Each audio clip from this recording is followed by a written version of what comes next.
Muitas pessoas têm tido seus sonhos destruídos pela falta de confiança absoluta em Deus. A Bíblia está repleta de exemplos de grandes sonhos cumpridos para a glória de Deus. Encontro com a Palavra é um programa escrito pelo Dr. Dick Woodward e narrado por Pastor Edson Bruno. Ouça e descubra verdades que lhe ajudarão no seu dia a dia. Com você, Pastor Edson Bruno.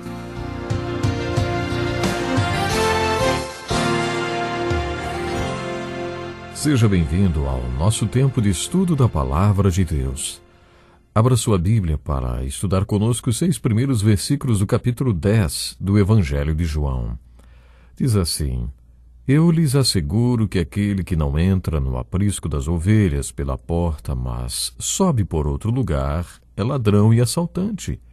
Aquele que entra pela porta é o pastor das ovelhas. O porteiro abre-lhe a porta e as ovelhas ouvem a sua voz. Ele chama suas ovelhas pelo nome e as leva para fora. Depois de conduzir para fora todas as suas ovelhas, vai adiante delas e estas o seguem porque conhecem a sua voz. Mas nunca seguirão um estranho.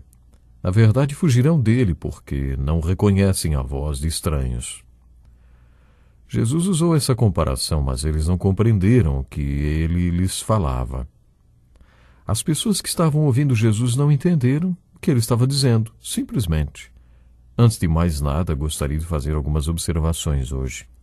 Essa discussão acirrada entre Jesus e a liderança religiosa não para aqui, ela continua. Para compreendermos bem o capítulo 10 de João, devemos nos lembrar do que o capítulo 9 estava falando, principalmente o seu sinal. Nesse trecho, lemos que Jesus curou um cego e, no final do capítulo, ele declarou que é a luz do mundo, uma luz especial, uma luz que dava visão aos cegos espiritualmente. Ao mesmo tempo, esta luz revelava a cegueira daqueles que alegavam poder enxergar. Os fariseus estavam próximos e ouviram tudo isso que Jesus falou. Ouviram e entenderam. Tanto entenderam que perguntaram: acaso nós também somos cegos? E Jesus lhes respondeu: se vocês fossem cegos, não seriam culpados de pecado, mas agora que dizem que podem ver, a culpa de vocês permanece. Quando comentamos esse trecho do capítulo 9, contamos para você a história da explosão de uma mina de carvão que aconteceu na minha cidade quando eu era pequeno, está lembrado? 30 mineiros ficaram 3 dias soterrados por causa da explosão na completa escuridão. Quando o resgate os alcançou, todos estavam equipados e, é claro, levavam luzes e lanternas com eles. Depois do encontro com os mineiros, um dos homens acidentados perguntou: por que vocês vieram no escuro e não trouxeram nenhuma iluminação? Aí que todos entenderam que ele tinha ficado cego com a explosão, mas só percebeu quando lhe trouxeram a luz. Jesus estava falando isso para os líderes religiosos. Espiritualmente, eles estavam cegos, mas achavam que estavam enxergando. Até se gabavam de enxergarem tão bem. Por outro lado, aquele pobre cego recebeu a visão. Ele representava aqueles que sabiam que não podiam ver. E quando Cristo, a luz do mundo, veio, eles passaram a ver. Eles passaram a ser pessoas sadias. Foram curados da cegueira espiritual. Quando eles compreenderam o sentido do que Jesus falou, sentiram-se ofendidos e perguntaram: você está tentando dizer que nós somos cegos?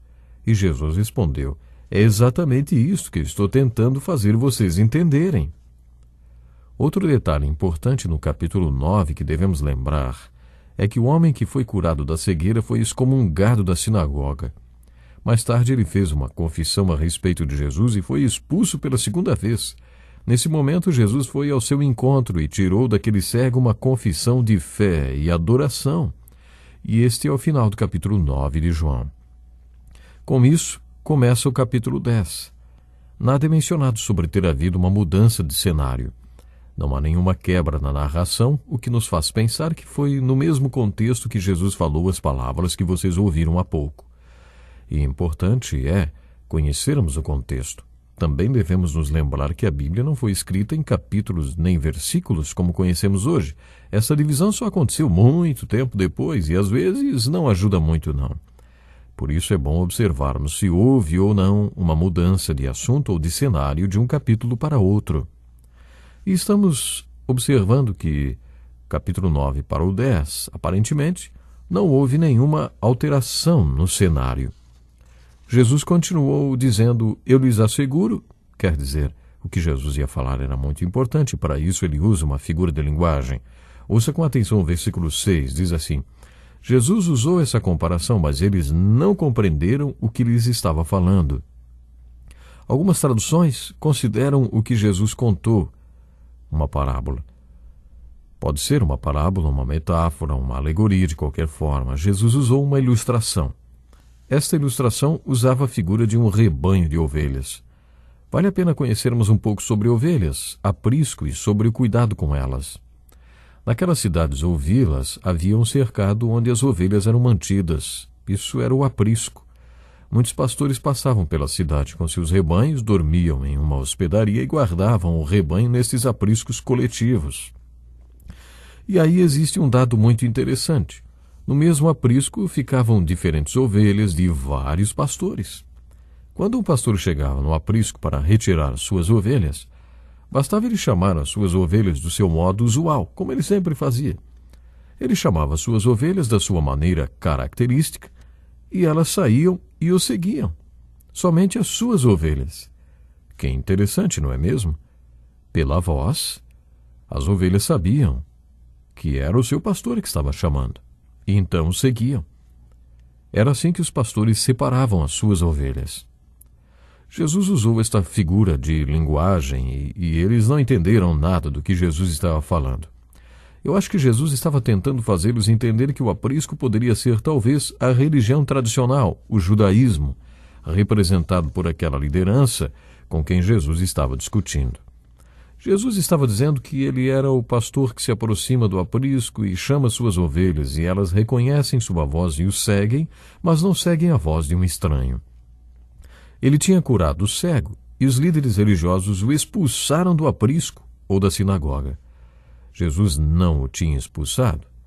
Ele chamou por aquele cego, o cego ouviu a sua voz e o estava seguindo. Jesus estava falando de um novo tipo de rebanho que ele tornaria a partir daquele rebanho, naquele aprisco, ou de uma nova religião. Algumas vezes Jesus falou, eu sou, e uma dessas vezes foi nesse texto, no qual ele disse, eu sou a porta das ovelhas. Jesus estava se referindo ao porteiro que vigiava os rebanhos durante a noite. Depois o pastor vinha e o porteiro do aprisco deixava as ovelhas saírem. Este porteiro, conforme lemos no capítulo 3, é uma figura do Deus Pai que fica de olho em tudo o que está acontecendo. Parece que eles não entenderam bem o que Jesus falou, por isso, no versículo 7, lemos. Então Jesus afirmou de novo, digo-lhes a verdade, eu sou a porta das ovelhas. Todos os que vieram antes de mim eram ladrões e assaltantes, mas as ovelhas não os ouviram. Eu sou a porta, quem entra por mim será salvo. Entrará e sairá e encontrará pastagem. O ladrão vem apenas para roubar, matar e destruir. Eu vim para que tenham vida e a tenham plenamente. Este parágrafo é maravilhoso.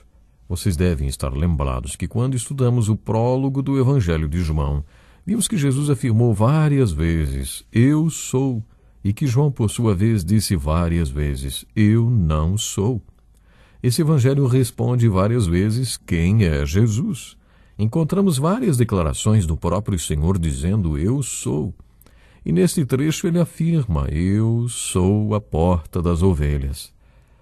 Uma vez um amigo meu visitou a Terra Santa e quis ver de perto um aprisco para entender melhor esta ilustração usada por Jesus. Então ele foi até um aprisco e viu o porteiro, que tinha a responsabilidade de vigiar as ovelhas durante a noite. Este aprisco era murado, um muro de verdade rodeava todo o aprisco, de forma que durante a noite as ovelhas ficavam bem protegidas. Havia também um espaço, como o de uma porta, de quase 2 metros de largura, que ficava aberto. O meu amigo, pensando que por aquele espaço poderiam entrar predadores que ameaçariam as ovelhas, perguntou ao porteiro que estava de vigia naquela noite, perguntou para ele, onde está a porta? O pastor se deitou, esticando-se naquele espaço, e disse, eu sou a porta. Nenhuma ovelha sai desse aprisco sem passar por cima de mim. E nenhum predador entra aqui a não ser que passe por cima de mim. Quer dizer, aquele homem, o porteiro, era a porta. Ele se deitava ali no chão e ficava como uma porta, ele mesmo. Que maravilhoso entender o que significa para nós a declaração de Jesus: eu sou a porta das ovelhas. Isso quer dizer que nenhum predador pode atacá-lo, a não ser que passe por cima do seu pastor. E quem é o seu pastor? O próprio Senhor Jesus Cristo. É confortante para aquelas pessoas que têm deficiências físicas e doenças saber disso, sabe? Eu particularmente creio nisso. Como na história de Jó, podemos pensar: isso não vem do Senhor, mas Deus pode permitir que coisas assim aconteçam para você. Satanás tinha permissão de Deus para afligir Jó, e eu creio que hoje ele tem permissão do nosso pastor para afligir alguns de nós. Nenhum predador e nenhum problema pode nos atingir sem passar primeiro por cima do Senhor. Na segunda vez que declara: eu sou a porta, Jesus também diz: quem entra por mim será salvo. A palavra-chave aqui é salvo, quer dizer seguro. Esta é a ideia. E a seguir outro pensamento: aquele que entrar no aprisco através de mim entrará e sairá e encontrará pastagem. Você já parou para pensar nas entradas e saídas do povo de Deus? Os trabalhadores mais importantes para Deus são os adoradores dele. Essas pessoas primeiro vêm para Deus, adoram ao Senhor, aprendem com o Senhor e depois saem para o Senhor. Observe a biografia encontrada na Bíblia de todas as vindas do povo de Deus a ele e depois todas as suas idas. Moisés teve uma vinda para o Senhor que durou 80 anos, para depois ir por 40 anos, guiando o povo no deserto. Uma das razões por que o povo de Deus produz frutos tão insignificantes é porque eles não veem a Deus. Eles só querem ir. O povo de Deus tem as suas vindas e idas. Que Deus abençoe as nossas vindas e depois abençoe as nossas idas. Atente para o convite de Jesus que diz: venham a mim todos os que estão cansados e sobrecarregados, e eu lhes darei descanso. Tomem sobre vocês o meu jugo e aprendam de mim, pois eu sou manso e humilde de coração, e vocês encontrarão o quê? Descanso para as suas almas, pois o meu jugo é suave e o meu fardo é leve. Nós vamos ficando por aqui hoje, mas convido você para estar comigo no próximo programa. Até lá. Deus lhe abençoe. Que lição importantíssima. Obrigado, pastor Edson Bruno. Prezado ouvinte, coloque em prática o que você ouviu aqui. Sem dúvida, sua vida será grandemente abençoada. Este é um estudo escrito pelo Dr. Dick Woodward, na voz do pastor Edson Bruno. Escreva-nos e solicite o material. Nosso endereço é Encontro com a Palavra, Caixa Postal 2011, CEP 89201-970, Joinville, Santa Catarina. Até o nosso próximo Encontro com a Palavra.